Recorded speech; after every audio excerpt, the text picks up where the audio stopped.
नमस्ते बच्चों, welcome to our RG पाठशाला। आज मैं शुरू कर रही हूँ भारत की राज व्यवस्था, जो कि एम लक्ष्मीकांत जी द्वारा लिखी गई पुस्तक है। उसी पुस्तक से संबंधित मैं 8वां अध्याय राज्य के नीति निर्देशक तत्व मैं आपको करवा रही हूँ। इससे पहले मैं आपको 7 अध्याय करवा चुकी हूँ। इससे पहले मैंने आपको कराया राज्य के नीति निर्देशक तत्व से पहले मैं आपको करवा चुकी हूँ मौलिक अधिकार, जो कि हमारे संविधान के भाग 3 में सम्मिलित किए गए हैं। और अब जो है संविधान के 4 भाग, मैं चौथा भाग करवा रही हूँ। इस चौथे भाग में शामिल किए गए हैं राज्य के नीति निर्देशक तत्व। तो राज्य के नीति निर्देशक तत्व कौन कौन से हैं, इन सबको बताने से पहले सबसे पहले मैं आपको ये बताऊंगी कि राज्य के नीति निर्देशक तत्व हैं क्या। संविधान निर्मात्री सभा, यानी कि जिसने हमारे देश का संविधान बनाया था, आज़ादी के पश्चात भारत के समक्ष आने वाली समस्याओं के बारे में उसको ज्ञान था, अवगत थी वो। और संविधान सभा जानती थी कि इतने विशाल देश में, संविधान सभा जानती थी कि इतने विशाल देश में सबके भी समानता लाकर कल्याणकारी राज्य की स्थापना करना चुनौतीपूर्ण साबित होगा। ठीक है, चुनौतीपूर्ण साबित होगा। इसीलिए उन्होंने संविधान में कुछ नीतिगत निर्देशों को शामिल किया, परंतु उन्होंने इसका पालन करने के लिए सरकार को बाध्य नहीं किया। सरकार को ये मजबूर नहीं किया था कि तुम इनको पालन करो। यदि सरकार किसी निर्देश को लागू नहीं भी करती तो कोई भी न्यायालय में जाकर इन्हें लागू करवाने की मांग भी नहीं कर सकता था। तो संविधान निर्माताओं का मत था कि इन नीति निर्देशक तत्वों की नैतिक शक्ति सरकार को इनका पालन करने के लिए बाध्य करेगी। जिन देशों की मतलब कि नीति निर्देशक तत्वों की नैतिक शक्ति सरकार को इनका पालन करने के लिए बाध्य करेगी। तो निर्देशों की यही सूची ही नीति निर्देशक तत्व कहलाती है। इसको कहते हैं राज्य के नीति निर्देशक तत्व। तो अब मैं आपको बताऊंगी कि राज्य के नीति निर्देशक तत्वों का उल्लेख संविधान के भाग 4 के अनुच्छेद 36 से 51 तक में किया गया। ठीक है, और संविधान निर्माताओं ने यह विचार 1937 में निर्मित आयरलैंड के संविधान से लिया है, और आयरलैंड के संविधान ने इसे स्पेन के संविधान से लिया गया है। और डॉक्टर भीमदेव राव ने इसे विशेषता वाला भी बताया है। और साथ साथ उन्होंने ये भी कहा है कि मौलिक अधिकारों के साथ साथ निर्देशक तत्व जो हैं संविधान की आत्मा व दर्शन है। तो ग्रेनविल ऑस्टिन ने निर्देशक तत्व व अधिकारों को संविधान की मूल आत्मा कहा है। तो भारतीय संविधान में राज्य के नीति निर्देशक सिद्धांत जो हैं संविधान सभा के संवैधानिक सलाहकार D.N. राव के सुझाव पर शामिल किया गया। ठीक है ना। तो D.N. राव जो थे, उन्हीं के सुझाव पर संविधान सभा के संवैधानिक सलाहकार थे वो, उन्होंने इनको शामिल किया। तो इन सिद्धांतों के बारे में संविधान सभा में बोलते हुए डॉक्टर भीमराव अंबेडकर ने यह भी कहा था कि ये विधान पालिका व कार्यपालिका के लिए निर्देश हैं, और जो भी कोई सत्ता पर कब्जा होगा जिसका, वह अपनी इच्छा से कुछ भी करने को स्वतंत्र नहीं होगा, उसे नीति निर्देशक तत्वों का पालन करना होगा। अर्थात ये सिद्धांत केंद्र व राज्य सरकारों के लिए संविधान द्वारा दिए गए निश्चित निर्देश हैं। अर्थात इसका मतलब क्या है कि ये जो सिद्धांत है ना, तो केंद्र और राज्य सरकारों के लिए संविधान द्वारा दिए गए एक निश्चित निर्देश हैं, और वे उन्हें देश में लोक कल्याणकारी राज्यों को स्थापित करने का निर्देश दे रहे हैं। ये किसने कहा था? भीमराव अम्बेडकर है। इसीलिए प्रोफेसर J.C. जोहरी का भी ये कहना है कि संविधान के चौथे भाग में नीति निर्देशक तत्व सकारात्मक निर्देश हैं, जिन्हें सामाजिक व आर्थिक न्याय और लोकतंत्र का चार्टर भी कहा जाता है। ये किसने कहा था? संविधान के चौथे भाग में कहा था, प्रोफेसर J.C. जोहरी ने कहा था।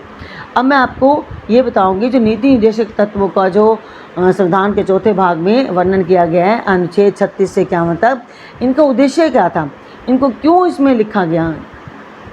पहला है कि भारत में सामाजिक व आर्थिक लोकतंत्र को मजबूत व सुदृढ़ बनाने के लिए संविधान के भाग 4 द्वारा राज्य के नीति निर्देशक तत्वों की व्यवस्था की गई है, और इन्हीं निर्देशक तत्वों की पूर्ण स्थापना ही भारत में लोकतांत्रिक तत्वों की जड़ को मजबूत करना है।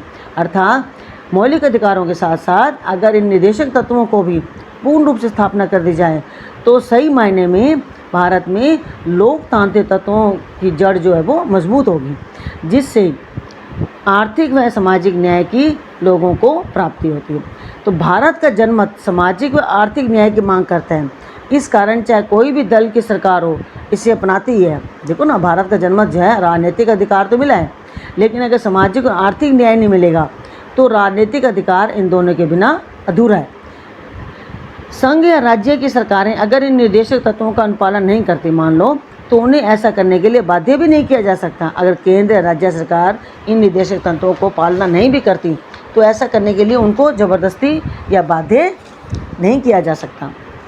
इसके लिए कोई न्यायिक उपबंध भी नहीं है। न्यायिक उपबंध मीन्स कि अगर कोई सरकार इसको पालन करने के लिए मना भी करती है तो इसके लिए कोई भी व्यक्ति न्यायालय में भी नहीं जा सकता। परंतु सबसे बड़ी बात जो है, इन निर्देशक सिद्धांतों के पीछे जनमत की शक्ति होती है, और जनमत, लोकतांत्रिक देशों में जनमत की शक्ति सबसे बड़ी शक्ति है। बिना जनमत के लोकतंत्र कैसे सफलतापूर्वक अपना कार्य कर सकते हैं, जिसके कारण कोई भी सरकार इसकी अवहेलना नहीं कर सकती बिना जनमत की शक्ति के। अतः यह अत्यधिक महत्वपूर्ण है। इस सिद्धांत का उद्देश्य स्पष्ट है कि जो मैं आपको उद्देश्य बता रही हूँ ना, तो इसका उद्देश्य स्पष्ट है, जो कि निम्नलिखित है। पहला है कि भारत में इसका मेन जो निर्देशक सिद्धांतों का उद्देश्य क्या है, मेन कि भारत में लोक कल्याणकारी राज्य की स्थापना करना, और इस उद्देश्य को पूरा करने के लिए केंद्र व राज्य सरकारों की विधान पालिका, कार्यपालिका, न्यायपालिका का पथ प्रदर्शन करना। और तीसरा इसका उद्देश्य है कि भारतीय नागरिकों के उन आर्थिक व सामाजिक अधिकारों को जल्दी से जल्दी पूरा करना जिनको संविधान की रचना करते समय साधनों के अभाव में मौलिक अधिकारों को सूचना में रखना संभव नहीं हुआ। देखिए, इस पॉइंट को समझो कि निर्देशक सिद्धांतों को क्यों शामिल किया गया। इनका मेन उद्देश्य क्या था कि भारतीय नागरिकों के उन आर्थिक व सामाजिक अधिकारों को, कि जो आर्थिक और सामाजिक अधिकार, राजनीतिक अधिकार तो दे दिए थे, लेकिन जो आर्थिक और सामाजिक अधिकार उस समय पूरे नहीं हो पाए थे। और क्यों नहीं हो पाए थे? क्योंकि संविधान सभा, जो कि संविधान की रचना कर रही थी, उस समय संविधान की रचना करते समय साधनों का अभाव था। तो साधनों के अभाव में मौलिक अधिकारों की सूची में इनको रखना संभव नहीं हो पाया। ठीक है, तो अब मैं आपको बताऊंगी इसकी विशेषताएं क्या थी। कि राज्य के नीति निर्देशक तत्व जो हैं, नामक उक्ति से स्पष्ट होता है कि नीतियों व कानूनों को प्रभावी बनाते समय राज्य तत्वों का ध्यान रखेगा। पहली इसकी विशेषता क्या है कि राज्य के नीति निर्देशक तत्व नामक उक्ति से स्पष्ट है, मतलब इस शब्द से ये स्पष्ट है कि नीतियों व कानूनों को प्रभावी बनाते समय, अर्थात सरकार जो नीतियां बनाती है, जो कानून बनाती है, अगर उसको प्रभावी बनाना है, इफेक्टिव बनाना है, तो उनको बनाते समय राज्य इन तत्वों को ध्यान में रखेगी। क्योंकि बिना आर्थिक और सामाजिक उद्देश्यों की पूर्ति के बिना राजनीतिक उद्देश्यों की पूर्ति नहीं हो सकती। दूसरी इसकी विशेषता क्या है कि संवैधानिक निर्देश या विधायिका, कार्यपालिका व प्रशासनिक मामलों में राज्य के लिए सिफारिशें भी हैं। और तीसरा, निर्देशक तत्व भारत शासन अधिनियम 1935 में उल्लेखित अनुदेशों के समान है। यानी 1935 का जो अधिनियम था उसमें जो बातें लिखी गई थी ये उसके समान है। और आधुनिक लोकतांत्रिक राज्यों में आर्थिक, सामाजिक व राजनीतिक विषयों में निर्देशक तत्व सबसे ज़्यादा महत्वपूर्ण है। और इनका उद्देश्य क्या है? न्याय में उच्चादर्श, स्वतंत्रता व समानता बनाए रखना है। अर्थात आर्थिक व सामाजिक लोकतंत्र की स्थापना करना ही इन निर्देशक तत्वों का मूल उद्देश्य है। ये आपको इस बात को ध्यान रखना होगा कि निर्देशक तत्वों का मूल जो है उद्देश्य क्या है? आर्थिक और सामाजिक लोकतंत्र की स्थापना करना। और निर्देशक तत्वों की प्रकृति गैर न्यायोचित है। प्रकृति गैर न्यायोचित का मतलब इन निर्देशक सिद्धांतों का अगर सरकार पालना नहीं करती तो हम इसके लिए न्याय की मांग नहीं कर सकते, हम न्यायालय नहीं जा सकते। जैसे कि मौलिक अधिकार जो न्यायोचित हैं, न्यायोचित मतलब न्याय, अगर हमारे को कोई सरकार जो हमारे को मौलिक अधिकार नहीं देती तो हम उसके लिए न्यायालय जा सकते हैं, वो न्यायोचित है, न्याय की मांग कर सकते हैं। परंतु निर्देशक तत्वों की प्रकृति जो गैर न्यायोचित है, निर्देशक तत्वों की प्रकृति गैर न्यायोचित है, उनके हनन पर इन्हें न्यायालय द्वारा लागू नहीं कराया जा सकता। अर्थात सरकार इन्हें लागू करने के लिए बाध्य नहीं है। अब देखो, यद्यपि इनकी प्रकृति गैर न्यायोचित है, इनकी प्रकृति गैर न्यायोचित मीन्स कि इनको लागू करवाने के लिए न्यायालय में नहीं जा सकते, फिर भी उच्चतम न्यायालय ने कई बार यह व्यवस्था की है कि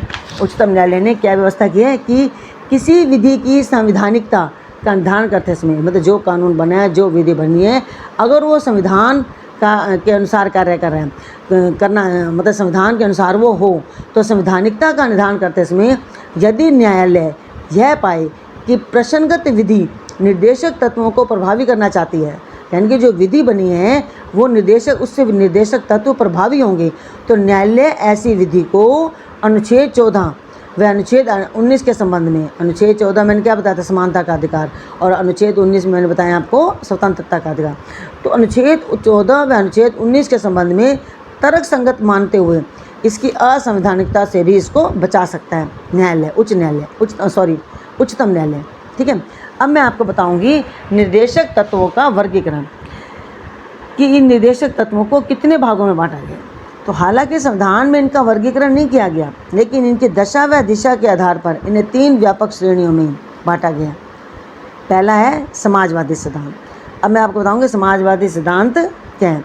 तो समाजवादी सिद्धांत का लक्ष्य क्या था, इनका लक्ष्य क्या था, सामाजिक व आर्थिक न्याय प्रदान करना है। सामाजिक व आर्थिक न्याय, अभी मैं आपको समाजवादी सिद्धांत बता रही हूँ, निर्देशक तत्वों का वर्गीकरण, कि इनका सामाजिक व आर्थिक न्याय प्रदान करना इनका मेन लक्ष्य है, और ये लोक कल्याणकारी राज्य की स्थापना का मार्ग प्रशस्त करते हैं, ये राज्य को निर्देश देते हैं। ये हमारा समाजवादी सिद्धांत। तो कैसे निर्देश देते हैं समाजवादी सिद्धांत, कि लोक कल्याण की अभिवृद्धि के लिए सामाजिक, आर्थिक व राजनीतिक न्याय द्वारा सामाजिक व्यवस्था सुनिश्चित करना और आय व प्रतिष्ठा, सुविधाओं व अवसरों की असमानता को समाप्त करना। ये अनुच्छेद 38, मैं आपको दोबारा बता रही हूँ, ध्यान सुनना। सामाजिक सिद्धांत में अनुच्छेद 38 के अनुसार लोक कल्याण की अभिवृद्धि के, यानी कि लोगों के कल्याण को बढ़ाने के लिए सामाजिक, आर्थिक व राजनीतिक न्याय द्वारा सामाजिक व्यवस्था सुनिश्चित करना और आय, प्रतिष्ठा व सुविधाओं और अवसरों की असमानता को समाप्त करना, इन सब का वर्णन किस में किया गया, अनुच्छेद 38 में। और दूसरा है सुरक्षित करना। क्या सुरक्षित करना, अनुच्छेद 29 में दिया गया है कि सभी नागरिकों को जीविका के पर्याप्त साधन प्राप्त करने का अधिकार हो। जितने भी नागरिक हैं सबको अधिकार तो मिलना चाहिए ना पर्याप्त जीविका का। और सामूहिक हित के लिए समुदाय के भौतिक संसाधनों का संवितरण, यानी कि जो भौतिक संसाधन है समुदाय सामूहिक, इनके सबका जिसमें भला हो, उसके लिए उस समुदाय के जितने भी लोग हैं, वहाँ के जितने भी भौतिक संसाधन हैं, सब में उनका समान रूप से वितरण हो। और धन व उत्पादन के साधनों का संकेंद्रण रोकना। इसका मतलब क्या है, जो धन है और जो उत्पादन के साधन हैं उनका संकेंद्रण रोकना। संकेंद्रण मीन्स कि सारे धन और उत्पादन साधन किसी एक व्यक्ति के हाथ में ना होकर समाज में सभी व्यक्तियों के हाथ में हो, अर्थात इन साधनों का संकेंद्रण रोककर उसका विकेंद्रीकरण करना। विकेंद्रीकरण मीन्स सबको समान मिलना चाहिए। और पुरुषों और स्त्रियों को समान कार्य के लिए समान वेतन, यानी कि पुरुष और स्त्रियां अगर एक समान कार्य करते हैं उनके वेतन समान होने चाहिए। और बालकों को स्वास्थ्य विकास के अवसर, इनके बच्चे जो हैं, बालक जो हैं, उनके स्वास्थ्य के विकास के लिए भी उनको सबको समान अवसर मिलने चाहिए। ये बताया गया अनुच्छेद 39 में बताया गया सुरक्षित रखना। तीसरा भी मैं समाजवादी सिद्धांत बता रही हूँ, समान न्याय व गरीबों को निःशुल्क विधि सहायता उपलब्ध कराना। समान न्याय व गरीबों को समान न्याय, सबको समान न्याय मिले, और गरीबों को निःशुल्क विधि सहायता। निःशुल्क विधि सहायता मीन्स कि जो कानूनी सहायता है उनको बिना किसी धन के, बिना किसी फीस के उनको सहायता मिलनी चाहिए। जो गरीब लोग हैं, जो ये अपने न्याय के लिए न्यायालय नहीं जा सकते, उनको। और काम पाने के, शिक्षा पाने के, बुढ़ापा, बीमारी की दशा में लोक सहायता पाने के अधिकार को संरक्षित करना। ये भी है अनुच्छेद 41 में। तो सभी कर्मचारियों के लिए, अभी समाजवादी सिद्धांत चल रहे हैं आपके, और इसके अलावा 5वां इसमें मैं बता रही हूँ, समाजवादी सिद्धांत में सभी कर्मचारियों के लिए निर्वाह, मजदूरी, शिष्ट जीवन स्तर तथा सामाजिक व सांस्कृतिक, यानी कि सभी कर्मचारी हैं उनकी इतनी मजदूरी हो, उनका निर्वाह आसानी से हो जाए, उनका जीवन स्तर स्थिर हो, शिष्ट हो, और उनको सामाजिक और सांस्कृतिक कार्य करने के अवसर मिले। ये लिखा गया अनुच्छेद 43 में।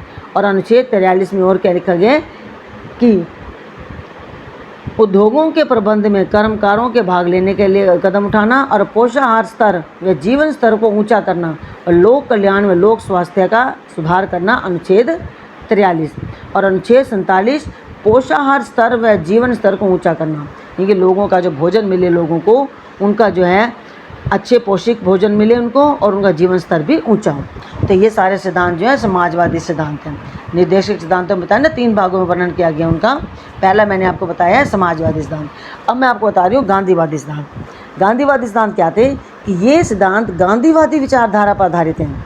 क्यों? क्योंकि राष्ट्रीय आंदोलन के दौरान गांधी जी द्वारा पुनर्स्थापित योजनाओं का प्रतिनिधित्व करते थे। ये राष्ट्रीय आंदोलन के दौरान गांधी द्वारा पुनर्स्थापित योजनाओं का प्रतिनिधित्व करते हैं। कौन? गांधीवादी सिद्धांत। तो गांधी जी के सपनों को, यानी कि जो गांधी जी चाहते थे उनका भारत कैसा हो, तो गांधी जी के सपनों को साकार करने के लिए उनके कुछ विचारों को निर्देशक तत्वों में शामिल किया गया। तो गांधी जी क्या उपेक्षा करते थे राज्य से? वो ये चाहते थे कि, इसलिए इसको गांधीवादी सिद्धांत कहा गया है, कि ग्राम पंचायतों का गठन और उन्हें आवश्यक शक्तियाँ प्रदान करके सब सरकार की इकाई के रूप में कार्य करने की शक्ति प्रदान करना। किसको? ग्राम पंचायतों को। गांधी जी का विशेष ध्यान किसकी तरफ था? ग्राम पंचायतों की तरफ। वो ग्राम पंचायतों को शक्तियाँ देना चाहते थे और कहते थे ये भी सब सरकार की इकाई के रूप, यानी कि जैसे स्थानीय शासन होता है ना, इस तरीके से अपना कार्य करें। और ग्रामीण क्षेत्रों में कुटीर उद्योगों को प्रोत्साहन। कुटीर उद्योग मीन्स कि हर व्यक्ति अपने घर में छोटे छोटे उद्योगों को स्थापना करें। और सहकारी समितियों के स्वैच्छिक संगठन, स्वायत्त संचालन, लोकतांत्रिक नियंत्रण व व्यावसायिक प्रबंधन को बढ़ावा देना। इसके अलावा अनुसूचित जनजाति समाज के कमज़ोर वर्गों के शैक्षणिक व आर्थिक हितों को प्रोत्साहन व सामाजिक अन्याय व शोषण से सुरक्षित करना। ये सब गांधी जी के विचार थे कि जो अनुसूचित जाति, जनजाति, या समाज के जो कमज़ोर वर्ग हैं उनका जो उनकी शिक्षा स्तर को बढ़ाना, उनके आर्थिक हितों को प्रोत्साहन देना, और समाज में जो उनसे अन्याय होता है, जो उनका शोषण होता है, उससे उनको मुक्ति प्रदान करना, उससे उनको सुरक्षा प्रदान करना। और सबसे बड़ी बात जो है कि स्वास्थ्य के लिए जो नुकसानदायक नशीली दवाएँ हैं, मदिरा है, ड्रग्स है, उनके ऊपर प्रतिबंध करना। क्योंकि अगर ये सब चीज़ें प्रतिबंधित हो जाएंगी तो अपने आप ही लोगों का आर्थिक और सामाजिक विकास होगा। और गाय, बछड़ा व अन्य दुधारू पशुओं की बलि पर भी रोक लगाई उन्होंने, और उनकी नस्लों में भी सुधार करने को प्रोत्साहन मिला। तो गांधी जी के सिद्धांत थे जिसको जो है संविधान के निर्देशक सिद्धांतों में सम्मिलित किया गया। तीसरे सिद्धांत हैं निर्देशक सिद्धांत उदार बौद्धिक सिद्धांत। उदार बौद्धिक सिद्धांत इस श्रेणी में उन सिद्धांतों को शामिल किया गया है जो उदारवादिता की विचारधारा से संबंधित हैं। ठीक है, तो ये जो उदारवादी सिद्धांत हैं ये राज्य को क्या निर्देश देते हैं कि भारत के समस्त राज्य क्षेत्र में नागरिकों के लिए एक समान सिविल संहिता होनी चाहिए। नागरिकों के लिए एक समान सिविल संहिता होनी चाहिए और सभी बालकों को 14 वर्ष की आयु पूरी करने तक निःशुल्क व अनिवार्य शिक्षा, यानी बिना किसी फीस के, और वह शिक्षा अनिवार्य होनी चाहिए 14 वर्ष की आयु तक। और कृषि व पशुपालन को आधुनिक व वैज्ञानिक प्रणालियों से करना। जो कृषि है, जो पशुपालन है, उसको आधुनिक तरीके से किया जाए, वैज्ञानिक प्रणालियों से किया जाए, और पर्यावरण का संरक्षण किया जाए, संवर्धन और वन व वन्य जीवों की रक्षा की जाए। और इसके अलावा राष्ट्रीय महत्व वाले घोषित किए गए कलात्मक व ऐतिहासिक अभिरुचि वाले संस्मारक, ये सब किस में शामिल किए गए? उदार बौद्धिक सिद्धांत। उदार बौद्धिक सिद्धांत में बता रही मैं आपको कि इसमें उदारवादिता की विचारधारा से संबंधित सारे सिद्धांत हैं। ये राज्य की लोक सेवाओं में न्यायपालिका को कार्यपालिका से पृथक करना सबसे बड़ी बात है, कि न्यायपालिका को कार्यपालिका से पृथक करना, ताकि न्यायपालिका अपना कार्य स्वतंत्रतापूर्वक कर सके। अंतर्राष्ट्रीय शांति और सुरक्षा की वृद्धि करना, पूरे विश्व की शांति और सुरक्षा को बढ़ाना, और राष्ट्रों के बीच न्यायपूर्ण व सम्मानपूर्वक संबंधों को बनाए रखना। मतलब पूरे विश्व के जितने भी देश हैं सब, अगर शांति और सुरक्षा बढ़ेगी तो प्राकृतिक रूप से उनके अंदर न्यायपूर्ण सम्मानपूर्ण संबंध बनाए रखेंगे। और अंतर्राष्ट्रीय विवादों को मध्यस्थ द्वारा निपटाने के लिए प्रोत्साहन देना। मतलब बिना किसी युद्ध के अगर किसी देश का दूसरे देश के साथ कोई विवाद भी होता है तो उनको आपस में मध्यस्थ द्वारा निपटा दिया जाए। इन सिद्धांतों के अलावा ये मैंने बताया ना आपको, समाजवादी सिद्धांत, गांधीवादी सिद्धांत और उदार बौद्धिक सिद्धांत, इनके अतिरिक्त नए निर्देशक तत्व कौन से शामिल किए गए? देखो, 42वें संशोधन अधिनियम 1976 में निर्देशक तत्व की मूल सूची में 4 तत्व और जोड़े गए।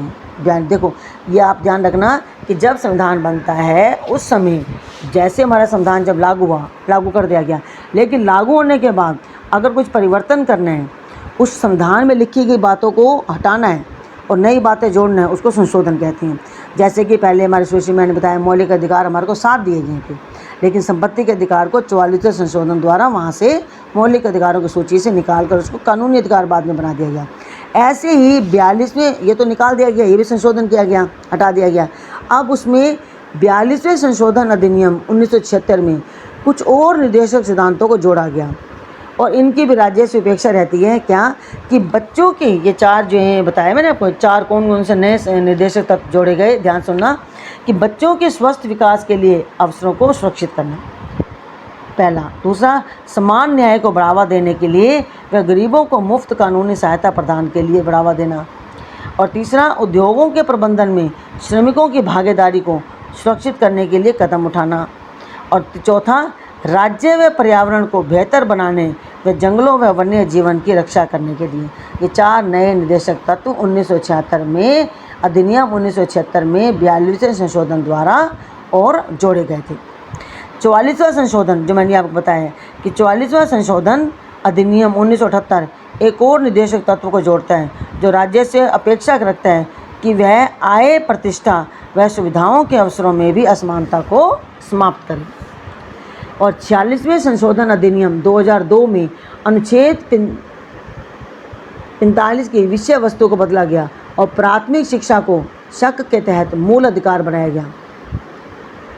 राज्य से उपेक्षा की गई कि वह सभी बच्चों को 6 वर्ष की आयु तक शिक्षा उपलब्ध कराएं। तो सहकारी समितियों से संबंधित एक नया सहकारी समितियों से संबंधित एक नया 97वां संशोधन 97 जिस कहते हैं अधिनियम 2011 द्वारा सहकारी समितियों से एक नया नीति निर्देशक सिद्धांत जोड़ा गया।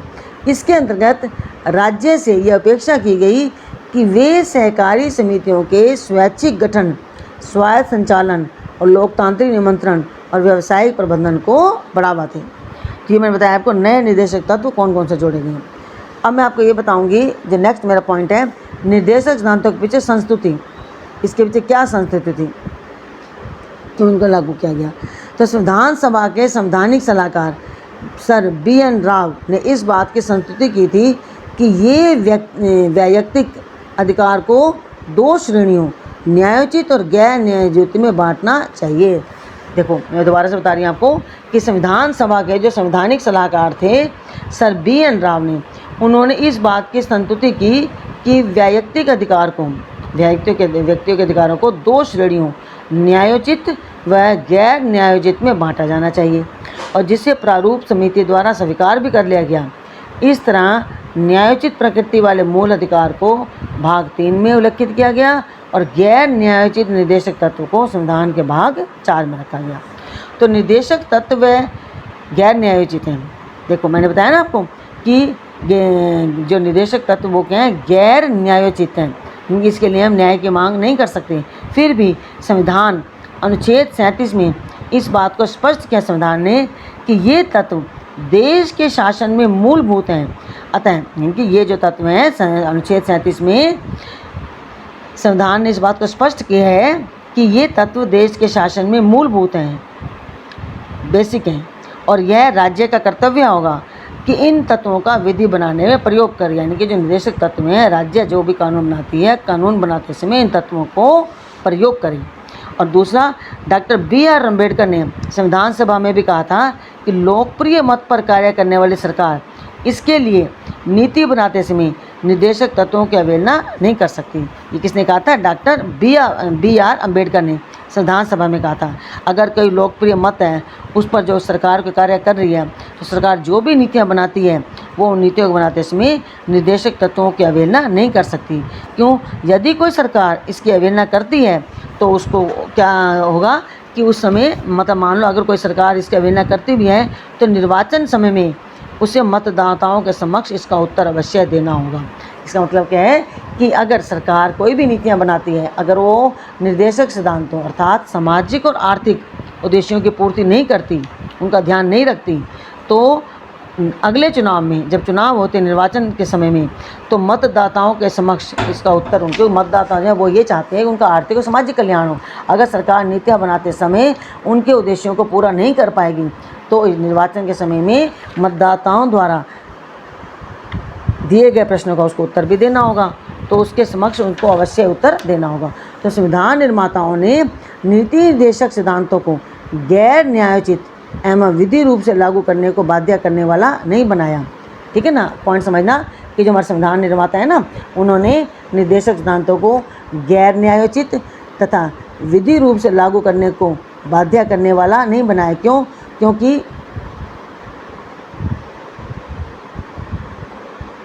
देश के पास उन लागू करने के लिए पर्याप्त वित्तीय संसाधन नहीं थे। जो उस समय बताया ना, संविधान निर्माताओं ने निर्देशक सिद्धांतों को न्यायोचित व विधि रूप से लागू करने को बाध्य करने के वाले इसलिए नहीं बनाया क्योंकि जब ये संविधान लागू किया गया था उस समय देश के पास इतने पर्याप्त वित्तीय संसाधन नहीं थे और देश में व्यापक विविधता व पिछड़ापन इनके क्रियान्वयन में भी बाधक होगा। और स्वतंत्र भारत को नए निर्माण के कारण इसे कई तरह के भारों से मुक्त रखना होगा ताकि उसे इस बात के लिए स्वतंत्र रखा जाए कि उनके क्रम, समय, स्थान व पूर्ति का निर्णय लिया जा सके। तो इसीलिए संविधान निर्माताओं ने तत्व को प्रस्तुत करने के लिए व्यवहारिक दृष्टिकोण अपनाया। तो संविधान निर्माता है ना, इन तत्वों को प्रस्तुत करने के लिए व्यवहारिक दृष्टिकोण अपनाया और इन तत्वों में शक्ति नीति नहीं की। उन्होंने न्यायालयीय प्रक्रिया से ज़्यादा जागरूक जनता के मतों में विश्वास प्रकट किया। देखो इसका मतलब क्या है कि जो संविधान निर्माता है ना, उससे मैंने आपको बताई है उसमें क्या क्या समस्याएं थी उनके सामने, कि वित्तीय साधन नहीं थे, व्यापक विविधता थी, पिछड़ापन उनके में बाधक होगा। तो इस तरीके से उन्होंने इन तत्वों को प्रस्तुत करने के लिए क्या व्यवहारिक दृष्टिकोण अपनाया कि इन तत्वों में शक्ति नीति नहीं की, बल्कि उन्होंने ये कहा कि न्यायालयीय प्रक्रिया से ज़्यादा जरूरी क्या है कि जागरूक जनता के मतों में विश्वास प्रकट करना। अर्थात न्यायालय ने जागरूक जनता के मतों में ज़्यादा विश्वास प्रकट किया बजाय कि न्यायालयीय प्रक्रिया से लागू करना। तो ये मैंने आपको बताया अभी कि इनके पीछे, इन सिद्धांतों के पीछे क्या संस्कृति थी। अब है इन निर्देशक तत्वों की आलोचना। तो इन निर्देशक तत्वों को शामिल नहीं किया गया संविधान, उनको न्यायोचित नहीं बनाया गया, लेकिन संविधान के चौथे भाग में इनको शामिल किया गया है। लेकिन कुछ ऐसे आलोचक भी हैं जिन्होंने इसकी आलोचना की है। इसकी आलोचना में पहला मैं आपको पॉइंट बताऊंगी कि इन निर्देशक तत्वों के पीछे कोई कानूनी शक्ति नहीं है। इनके गैर न्यायोचित चरित्र के कारण इनकी आलोचना की गई है। और ये भी कहा गया आलोचकों ने कि इसकी तुलना एक ऐसे चेक से की गई है जो बैंक में तो है, अर्थात एक ऐसा चेक जो बैंक में है उसका भुगतान बैंक संसाधनों की अनुमति पर ही संभव से की गई है, उसकी तुलना की गई है। नसीरुद्दीन ने यह कहा कि ये सिद्धांत नव वर्ष प्रस्तावों की तरह हैं जो जनवरी को टूट जाते हैं। और टी कृष्णमाचारी ने इनके लिए भावनाओं का कूड़ा घर, केसी वेयर ने लक्ष्य के आकांक्षाओं का घोषणा पत्र, सर आइवर जेनिंग इन्हें कर्मकांडी आकांक्षा कहती हैं। ये आलोचक है जिन्होंने इसकी आलोचना की है। तो पहला पॉइंट बताया है, इन सब ने ये कहा है कि इन सिद्धांतों के पीछे कोई कानूनी शक्ति नहीं है। दूसरी आलोचना इसकी है तर्कहीन व्यवस्था। आलोचकों ने यह भी मत दिया है कि इन निर्देशकों को तार्किक रूप से निरंतरता के आधार पर व्यवस्थित नहीं किया गया, मतलब इनके पीछे कोई तर्क नहीं था। एन श्रीनिवासन के अनुसार इन्हें ना तो उचित तरीके से वर्गित किया गया है, ना ही तर्क संगत तरीके से व्यवस्थित किया गया है। अतः इनकी घोषणा कम महत्व के मुद्दों को अति आवश्यक आर्थिक व सामाजिक मुद्दों से मिलाती है इनकी घोषणा। अतः इन तत्वों का कोई नियमित प्रतिमान दर्शन भी नहीं है। ये इसके तर्कहीन व्यवस्था। और तीसरी इसकी आलोचना है रूढ़िवादी, कि सर आइवर जेनिंग्स ने यह कहा है कि ये निर्देशक तत्व 19वीं सदी के इंग्लैंड के राजनीतिक दर्शन पर आधारित हैं। 19वीं सदी के इंग्लैंड के राजनीतिक दर्शन पर आधारित हैं और इन्होंने मत दिए हैं कि ये तत्व भारत के 20वीं शताब्दी के मध्य में ज़्यादा उपयोगी सिद्ध होंगे। चौथी इसकी आलोचना ये है कि संवैधानिक टकराव, ध्यान सुनना, संवैधानिक टकराव क्या है, ये बहुत इंपॉर्टेंट पॉइंट है इसकी आलोचना का, कि संवैधानिक टकराव में के संथानम का मत है कि इन तत्वों से केंद्र व राज्य के बीच, पहला पॉइंट केंद्र व राज्य के बीच, दूसरा राष्ट्रपति व प्रधानमंत्री के बीच, तीसरा राज्यपाल और मुख्यमंत्री के बीच संवैधानिक टकराव होगा। पॉइंट समझना, ये जो चौथा पॉइंट करा रही हूँ, संवैधानिक टकराव कि राज्य नीति के निर्देशक तत्वों से क्या होगा, संवैधानिक टकराव भी हो सकता है। किस किस के बीच में, केंद्र व राज्यों के बीच में, राष्ट्रपति व प्रधानमंत्री के बीच और राज्यपाल व मुख्यमंत्री के बीच संवैधानिक टकराव होगा। क्यों होगा? क्योंकि केंद्र इन तत्वों को लागू करने के लिए राज्य को निर्देश दे सकते हैं और इनको लागू ना करने पर वह राज्य सरकार को बर्खास्त कर सकते हैं। टकराव हो गया ना, केंद्र उनको कह सकता है राज्य सरकारों को, अगर राज्य सरकार इनको लागू नहीं करती तो राज्य सरकार को बर्खास्त कर सकते हैं।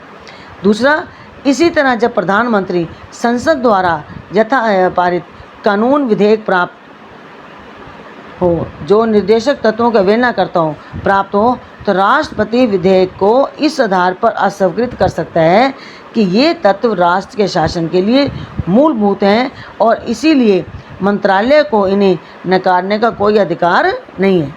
ये पता है इसमें दूसरा पॉइंट। तीसरा, इस तरह का संवैधानिक टकराव राज्य स्तर पर राज्यपाल या मुख्यमंत्री के बीच में भी उत्पन्न हो सकता है। ये मैंने सारे बताए हैं कि निर्देशक तत्वों की आलोचना। अब मैं बताऊंगी आपको निर्देशक तत्वों की उपयोगिता, इसका महत्व क्या है कि चाहे किसी में कितनी भी बुराइयां हों, कितनी भी कमियां हों, लेकिन उसकी उपयोगिता, उसका महत्व अपनी जगह होता है। तो इसकी उपयोगिता मैं आपको ये बताऊंगी कि संविधान में स्वयं भी लिखित है कि ये राष्ट्र के शासन के लिए मूलभूत हैं। संविधान में स्वयं भी है उल्लिखित कर रखा है कि राष्ट्र के शासन के लिए मूलभूत हैं और सिंघवी के अनुसार निर्देशक तत्व संविधान को जीवन दान देने वाली व्यवस्थाएं हैं। ये सिंघवी ने कहा था कि जो निर्देशक तत्व हैं वे संविधान को जीवन दान देने वाली व्यवस्थाएं हैं। भारत के पूर्व मुख्य न्यायाधीश MC चागला के मतानुसार यदि इन सभी तत्वों का पूरी तरह से पालन किया जाए तो हमारा देश पृथ्वी पर स्वर्ग की भांति लगने लगेगा। देखो, इन सिद्धांतों को बेशक संविधान कानूनी मान्यता प्राप्त नहीं मिली या न्यायोचित नहीं है। अगर राज्य सरकार, केंद्र सरकार जो आर्थिक और सामाजिक अधिकार हमारे को ये प्रदान करते हैं, निर्देशक सिद्धांत हमारे उद्देश्य की पूर्ति करते हैं, अगर सरकार अपने आप ही इनका पालन करती है इन सभी तत्वों का, तो हमारा देश जो पृथ्वी पर स्वर्ग की भांति लगने लगेगा। ये किसने कहा था कि MC चागला जो मुख्य न्यायाधीश थी। और डॉक्टर BR अम्बेडकर ने भी ये कहा है कि निर्देशक तत्वों का बहुत बड़ा मूल्य है और ये आर्थिक लोकतंत्र को निर्धारित करते हैं। आर्थिक लोकतंत्र को कि हमारी अर्थव्यवस्था अच्छी हो, जब अर्थव्यवस्था अच्छी होगी तो राजनीतिक लोकतंत्र अपने आप ही अच्छा लगेगा। जब आर्थिक व्यवस्था ही हमारी सही नहीं है तो राजनीतिक लोकतंत्र का कोई उसका अर्थ नहीं है। तो भारत के पूर्व न्यायवादी MC शीतलबाण के अनुसार निर्देशक तत्व हालांकि कोई विधिक अधिकार एवं कोई कानूनी अधिकार नहीं बताते, उपचार नहीं बताते, फिर भी महत्वपूर्ण मामलों में लाभदायक है। देखो ध्यान सुनना, मैं इसका महत्व बता रही हूँ निर्देशक तत्वों का कि भारत के पूर्व महान न्यायवादी MC शीतलबाण के अनुसार निर्देशक तत्व जो हैं हालांकि कोई विधिक विधिक अधिकार एवं कोई कानूनी उपचार नहीं बताते हैं, कोई कानूनी उपचार भी नहीं बताते, कोई कानूनी अधिकार भी नहीं बताते, कोई इसका कोई उपचार भी नहीं बताते, फिर भी महत्वपूर्ण मामलों में बहुत लाभदायक है निर्देशक तत्व। पहला क्या है इसका महत्व या इसकी उपयोगिता क्या है कि ये न्यायालयों के लिए उपयोगी मार्गदर्शक हैं। ये क्या है निर्देशक तत्व? न्यायालयों के लिए उपयोगी मार्गदर्शक हैं। ये न्यायालयों को न्यायिक समीक्षा की शक्ति के प्रयोग में सहायता करते हैं। क्योंकि निर्देशक तत्वों से नागरिकों के आर्थिक व सामाजिक उद्देश्यों की पूर्ति होती है।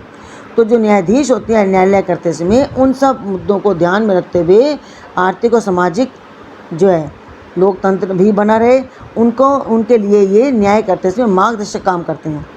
ये दूसरा इसके महत्व क्या है कि ये प्रस्तावना को विस्तृत रूप देते हैं। मैंने बताया था प्रस्तावना में न्याय, स्वतंत्रता, समानता, तो वही चीज़ इसमें आई है। ये प्रस्तावना को विस्तृत रूप देते हैं जिनसे भारत के नागरिकों को न्याय, स्वतंत्रता, समानता व बंधुत्व के प्रति बल मिलता है।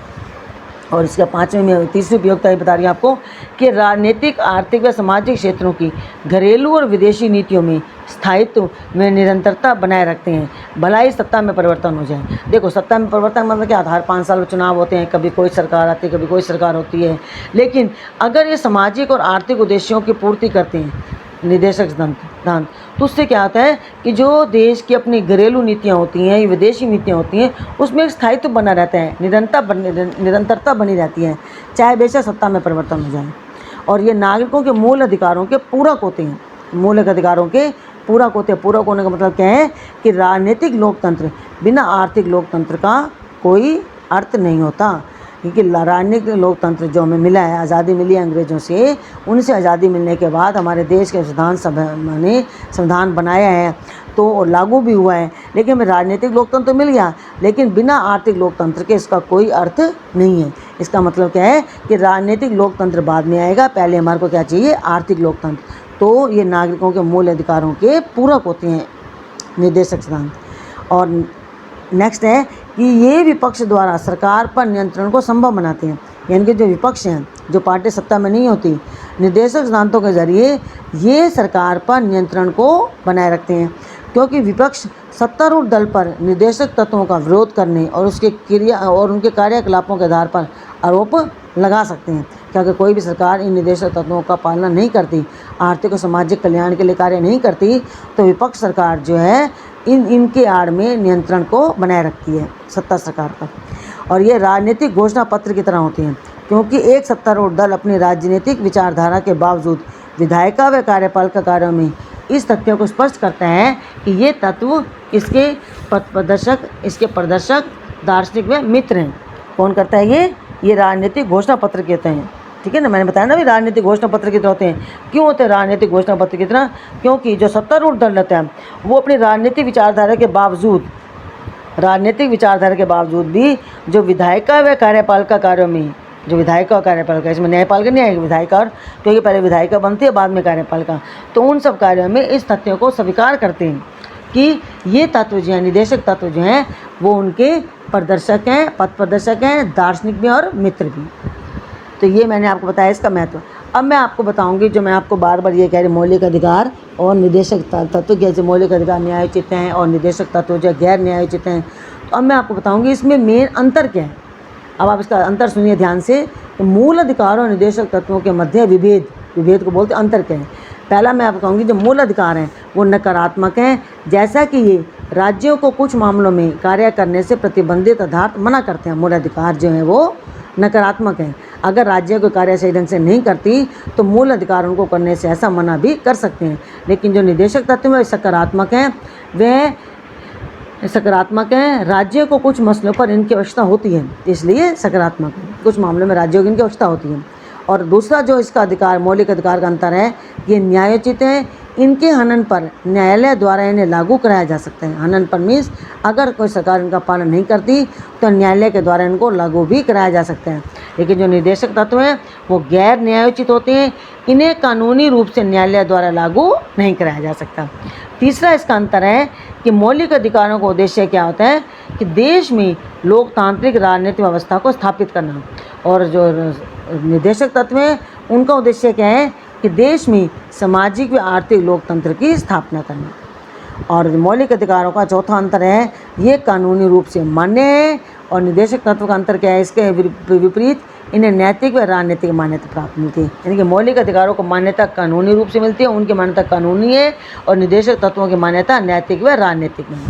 इनको लागू, यानी कि मौलिक अधिकारों को लागू करने के लिए विधान की आवश्यकता नहीं, ये स्वयं लागू हैं। मौलिक अधिकारों को लागू करने के लिए इनको लागू नहीं, क्योंकि संविधान में लिखे गए पहले से, तो इनको लागू करने के लिए आवश्यकता नहीं होती बार बार, ये अपने आप ही लागू होती हैं। लेकिन जो निदेशक तत्व हैं इन्हें लागू करने के लिए विधान की आवश्यकता होती है, ये स्वयं लागू नहीं होती, इनको लागू करना पड़ता है। न्यायालय और मौलिक अधिकार में मैं बता रही हूँ आपको कि न्यायालय इस बात के लिए बाध्य है कि किसी भी मूल अधिकार के हनन की विधि को वह गैर संवैधानिक व अवैध घोषित कर सकता है। यानी कि अगर कोई सरकार इसके अधिकार, किसी के अधिकार का हनन करती है तो न्यायालय जो है उसे गैर संवैधानिक व अवैध घोषित कर सकती है। और जो निदेशक तत्व है इनके उल्लंघन करने वाली किसी विधि को न्यायालय असंवैधानिक और अवैध घोषित नहीं कर सकती। किसको? निदेशक तत्वों को।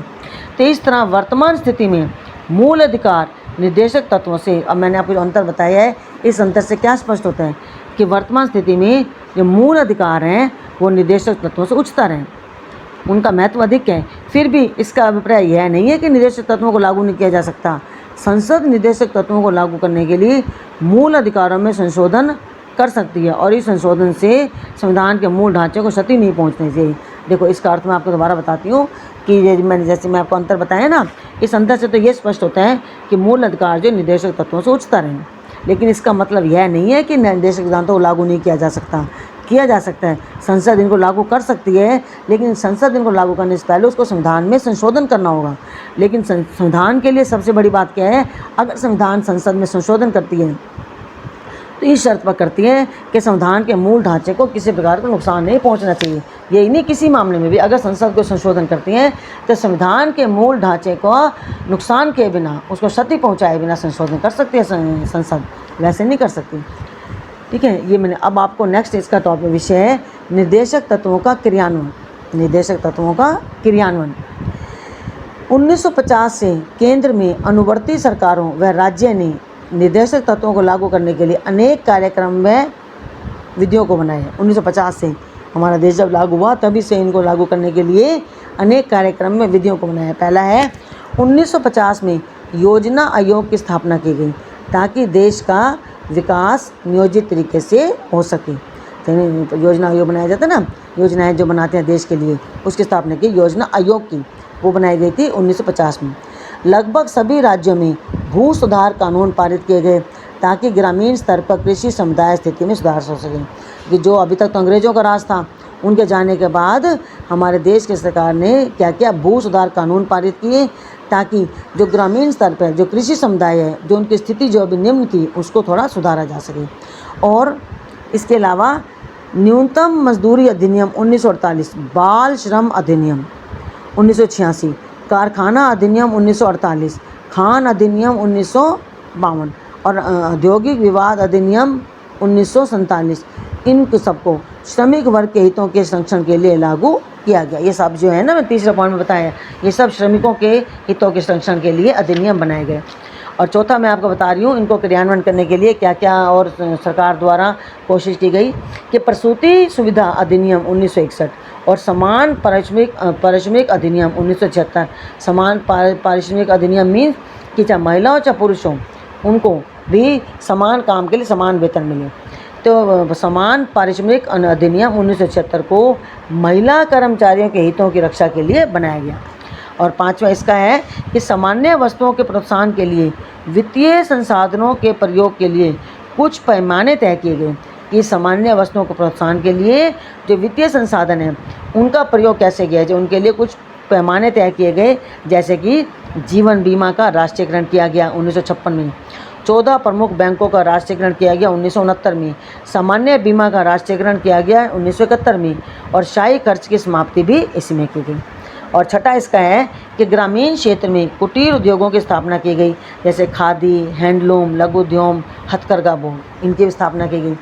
और सामुदायिक विकास कार्यक्रम 1952, सूखा संभावित क्षेत्र कार्यक्रम 1973 में और राष्ट्रीय ग्रामीण रोजगार गारंटी योजना लागू किया गया 2006 में। और जवाहरलाल रोजगार योजना आरंभ की गई 1989 में। इन सबको मानक जीवन जीने के उद्देश्य से प्रारंभ किया गया। ये मैं आपको सारे पॉइंट बता रही हूँ कि आज़ादी के बाद कौन कौन से नीति निर्देशों का क्रियान्वयन किया गया। आठवां मैं आपको बताऊंगी अब वन्य जीवन संरक्षण अधिनियम 1972 में लागू किया गया और वन्य संरक्षण अधिनियम 1980 को वन्य जीवों व वनों के लिए सुरक्षा कवच के रूप में प्रभावी बनाया गया। और राष्ट्रीय वन नीति 1988 का उद्देश्य क्या था कि वनों की सुरक्षा, संरक्षण व विकास करना था। और नौवां जो इसमें बता रही हूँ आपको कि कृषि को आधुनिक बनाया गया। देखो, कृषि आधुनिक होगी तो अपने आप ही आर्थिक सामाजिक उद्देश्यों की पूर्ति होगी। मेन तो हमारा प्राथमिक जो व्यवसाय यही है ना, कृषि। तो कृषि को आधुनिक बनाया गया। इसमें कृषि उपायों में सुधार के अलावा बीज, खाद व सिंचाई सुविधा भी उपलब्ध कराई गई। और सबसे और जो महत्वपूर्ण है कि त्रिस्तरीय पंचायती राज व्यवस्था ग्राम, तालुक व जिला को चालू किया गया ताकि महात्मा गांधी जी का जो सपना था कि हर गांव गणतंत्र हो, उसको साकार किया जा सके। तो ये जो मैंने आपको 10 पॉइंट बताए हैं कि निर्देशक तत्वों का क्रियान्वयन, आज़ादी के बाद कौन कौन से निर्देशक तत्वों का क्रियान्वयन किया गया। अब मैं आपको एक जो है बहुत महत्वपूर्ण बता रही हूँ टॉपिक बता रही हूँ मैं, वो है 73वें संशोधन अधिनियम 1992 में। 1992 में कौन कौन सा जो 73वां संशोधन किया गया था उसको क्या किया गया, इन पंचायती राज संस्थाओं को संवैधानिक दर्जा देने के लिए प्रभावी बनाया गया। देखो, जब हमारा संविधान बना था उस समय हमारे देश के 2 सरकारें थी, केंद्र सरकार और राज्य सरकार। ठीक है, अब जो है जो हमारी जो स्थानीय स्वशासन है उसको कोई संवैधानिक दर्जा नहीं दिया गया था।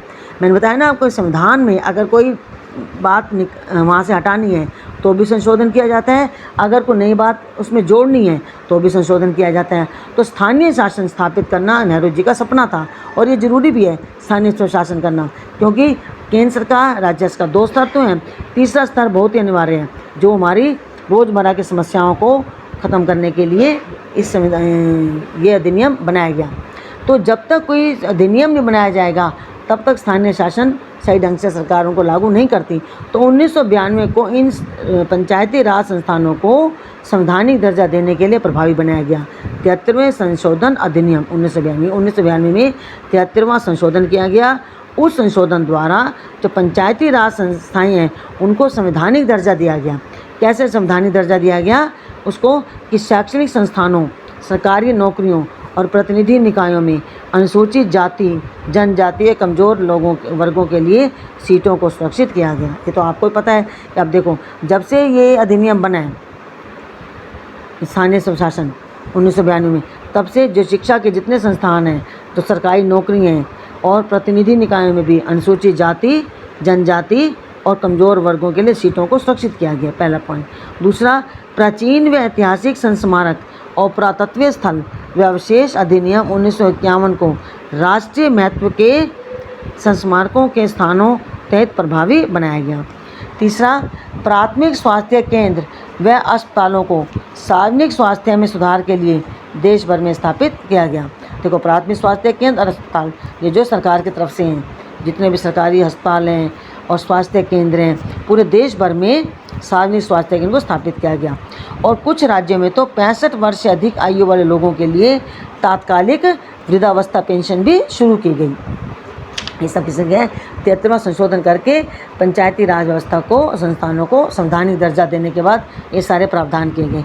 तो भारत ने गुण निरपेक्षता नीति व पंचशील की नीति को अंतर्राष्ट्रीय शांति व सुरक्षा को बढ़ावा देने के लिए भी अपनाया था, ताकि किसी प्रकार का कोई विवाद ना हो।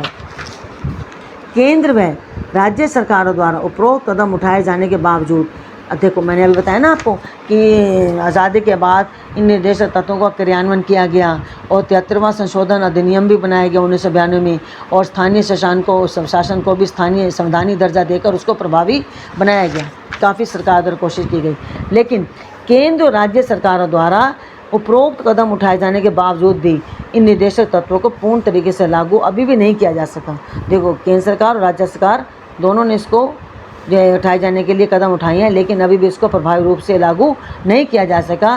क्यों नहीं किया जा सका, इसका कारण क्या था? एक तो अपर्याप्त वित्तीय संसाधन, कि हमारे देश की सरकार के पास वित्तीय संसाधन पर्याप्त नहीं है। दूसरा, प्रतिकूल सामाजिक आर्थिक परिस्थिति, जो हमारे देश की आर्थिक और सामाजिक परिस्थिति है वो निर्देशक तत्वों के अनुकूल नहीं है। और जनसंख्या विस्फोट, जनसंख्या जो है लगातार बढ़ती जा रही है। और सबसे बड़ा जो पॉइंट है वह केंद्र राज्य तनावपूर्ण संबंध, केंद्र और राज्यों के संबंध जो है वो सौहार्दपूर्ण नहीं है, तनावपूर्ण संबंध है। इस तरीके से जो है ये सब होने के बावजूद भी केंद्र और राज्य सरकारों द्वारा कदम उठाए जाने के बाद भी इन सब कारणों की वजह से इन तत्वों को प्रभावी तरीके से लागू नहीं किया जा सका। ठीक है बच्चा, तो कि भाग 4 से बाहर के निर्देश, यानी कि भाग 4 में जो है निर्देशक सिद्धांतों के अलावा और कौन से सिद्धांतों को जोड़ा गया है। तो भाग 4 में उल्लिखित निर्देशों के, यानी कि भाग 4 में जो मैंने आपको निर्देशक सिद्धांत बताए हैं उनके अतिरिक्त संविधान के अन्य भागों में भी कई निर्देश दिए गए हैं, जैसे सेवाओं के लिए अनुसूचित जातियों व जनजातियों के दावे, सेवाओं के लिए अनुसूचित जातियों व जनजातियों के दावे। इसका पहला पॉइंट मैं बताऊंगी कि संघ या किसी राज्य के कार्यकलाप से संबंधित सेवाएं, पद के लिए नियुक्तियां करने में, अनुसूचित जातियों व जनजातियों के सदस्यों का दावा करने में, प्रशासन की दक्षता बनाए रखने की संगति के अनुसार इन सब का ध्यान रखा जाएगा। तो ये सब बातें लिखेगी भाग 16 और अनुच्छेद 325 में। और दूसरा इसका जो है अन्य निर्देशक सिद्धांत दिए गए हैं वह मातृभाषा में शिक्षा, कि प्रत्येक राज्य व राज्य के भीतर प्रत्येक राज्य व राज्य के भीतर प्रत्येक स्थानीय पदाधिकारी भाषाई अल्पसंख्यक वर्गों के बालकों को शिक्षा के प्राथमिक स्तर पर मातृभाषा में शिक्षा की पर्याप्त सुविधाओं की व्यवस्था करने का प्रयास करेगा। इसका अर्थ है कि राज्य में प्रत्येक राज्य या राज्य के भीतर जितने भी स्थानीय पदाधिकारी हैं जो अल्पसंख्यक के बालक हैं उनको भाषा के जो अल्पसंख्यक भाषाई वर्गों के बालक हैं उनको शिक्षा की प्राथमिक स्तर पर जो शिक्षा दी जाएगी वो कौन सी भाषा में दी जाएगी, उनकी मातृभाषा में शिक्षा दी जाएगी और उनको पर्याप्त सुविधाओं की व्यवस्था करने का भी जो है राज्य प्रयास करेगा। तो ये किसमें लिखा गया, भाग 17 अनुच्छेद 350 क में। और तीसरा इसमें हिंदी भाषा का विकास। संघ का यह कर्तव्य होगा कि वह हिंदी भाषा का प्रसार बढ़ाएं, उसका विकास करें, जिससे वह भारत की सामयिक संस्कृति की अभिव्यक्ति का माध्यम बन सके। अर्थात भारत की जो संस्कृति है तो अपनी संस्कृति को भारत कैसे व्यक्त करेगा, वो क्या उसकी मेन अभिव्यक्ति को अपनी संस्कृति को व्यक्त करने का उसका मुख्य माध्यम क्या होना चाहिए, हिंदी भाषा में वो उसको अपने देश की संस्कृति को व्यक्त कर सके। तो ये निर्देश भी, अब ये मैंने आपको 3 निर्देश बताए हैं भाग 4 में। भाग 4 से बाहर के निर्देश हैं जो अन्य और 3 निर्देशों को इसमें ऐड किया गया है। तो पहला मैंने बताया आपको सेवाओं के लिए अनुसूचित जातियों में जनजातियों के दावे, जितनी सेवाएं अनुसूचित जातियों जनजातियों को भी इन्होंने अधिकार दिया, ध्यान रखा उनका। और दूसरा जो शिक्षा दी जाएगी वो मातृभाषा में दी जाएगी। और तीसरा हिंदी भाषा का विकास पर भी इन्होंने जोर दिया। तो ये जो 3 निर्देश बताया मैंने आपको, ये भी निर्देशक सिद्धांतों की तरह ये भी प्रकृति में न्याय योग्य नहीं है। हालांकि न्यायालय द्वारा इन्हें भी अन्य निर्देशों के समान उतना ही महत्व दिया जाता है जैसे कि बाकी निर्देशक सिद्धांतों को। तो इस प्रकार इन्हें भी संविधान का भाग माना जाता है। ठीक है।